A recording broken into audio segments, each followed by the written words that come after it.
السلام عليكم ورحمة الله وبركاته. أهلا بيكم حبايبي، عاملين إيه؟ كل سنة وأنتم طيبين.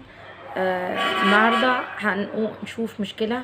المشكلة بتقول المشكلة بدأت من أول يوم جواز. أنا مشكلتي إني أنا قبل ما نتجوز طبعا بنبدأ نروح نجهز للفرح، ونجهز العفش ونشتري العفش، والعروسة تروح تنقي العفش وأهلها وأهله وكده، ونتفقوا ويبقى حاجتنا كلها قبل الفرح بتبقى شركة بينا، وإن احنا نجيب اللي بنتفق عليه أنا والعريس. مشكلتي ان انا والعريس رحنا اخترنا، فانا اخترت اوضه نوم معينه بعديها، وحماتي ما وافقتش عليها واحنا موافقين. فانا مش مقتنعه بذوق حماتي، لان هي حماتي ذوقها بلدي مش بلدي. يعني انا فضلت اوضه نوم بني في فروز كده، حاجه هاديه كده. هي عايزه اوضه بيضه وفيها اصفر كتير، حاجه بتوجع العين، واصفر مش الذهبي، الاصفر الفاقع. فانا المهم خطيبي اتكلم معايا وقال لي معلش، طب انا خلاص هنتفق على دي، وراح كلم والدته كلمتين وكده، وخلاص اتفقنا على دي، اتفقنا على اوضه النوم اللي انا اخترتها وخلاص على كده. طبعا انا ما بروحش بعد كده العفش بيجي وبيتفرش، وانا ما بروحش اشوفه. دلوقتي المفروض العروسه ما بتروحش الا يوم الفرح، فانا سبت الدنيا الناس تمشي والفرح يمشي والدنيا تمشي زي ما هي. بس انا لما والدتي راحوا فرشوا العفش وكده، انا بسألها اوضه النوم هي يا ماما حلوه شفتيها؟ قالت لي ايه، لا مش هي اللي انتي نقيتيها، ده هم جابوا اوضه نوم تانية. انا طبعا اتفاجئت بالكلام اللي هي بتقوله، اتصلت بخطيبه على طول وزعقت معاه وزعلنا ووقفنا الدنيا، وانا قعدت حوالي يومين او 3 ما كلموش. بس بعد كده لقيت اتصالات كتير، لان خلاص الفرح بعد 15 يوم وما ينفعش ان احنا نرجع او نتردد او. فانا زعلت. هل ده مش من حقي؟ امي قالت لي يا بنتي كبري، هي اوضه نوم وخلاص، وبعد كده ابقي غيريها. ما ينفعش اللي انت بتعمليه. فانا لا، انا مش مقتنعه، انا مش هقدر اعيش او انام او استعمل حاجه انا نفسيتي مش راضيه عنها. فده كان رأي والدتي. طبعا العريس بيقول لي انا محتار اعمل ايه. انا والدتي صممت عليها، وبعد ما مشيته راحت البيت وزعلت وعيطت واغمى عليها، لان هي مريضة وعندها ضغط وسكر، وانا مش عارف اعمل معاها ايه. حتى والدي حاول يقنعها ما وافقش. طب انا اعمل ايه؟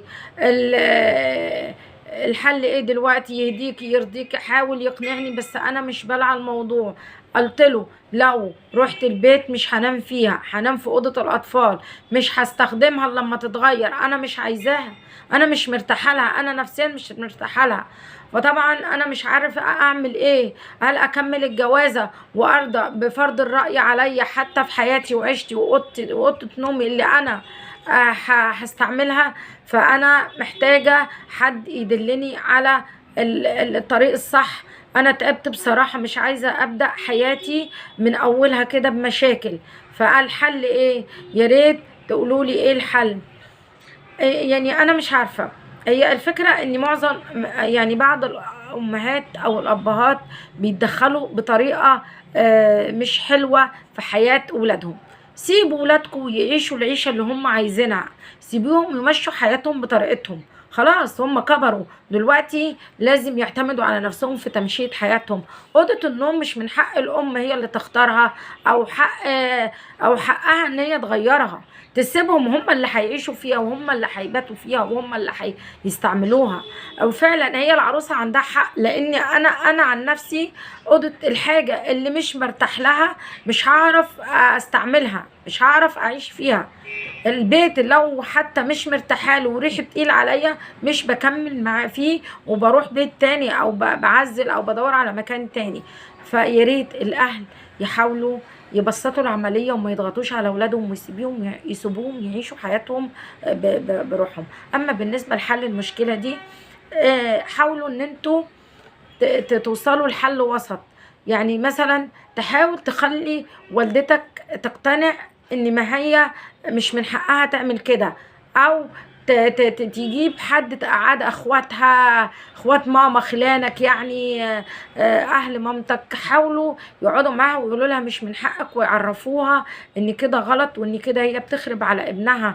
لان الزوجة عمرها ما هتيجي وترتاح في مكان هي مش حاجة، تستعمل حاجة هي مش حباها. فده حل ان انت توصلي مع خطيبك لحل معين، بحيث ان انت تقولي له يعمل كده وتصرفوا كده. واوضه النوم تحاولوا ان انتوا تتفقوا مع ال بتاع الموبيليا ان هو مثلا ياخدها ويديكوا اوضه تانية وتدفعوا الفرق، لان هي لسه اصلا ما استعملتوهاش، انتوا لسه عاملينها نصبينها. ده حل للمشكلة بتاعتكم. أتمنى يكون أسمع الحلول من السادة المشاهدين، وأتمنى أشوفكم في حلقة جديدة، والسلام عليكم ورحمة الله وبركاته.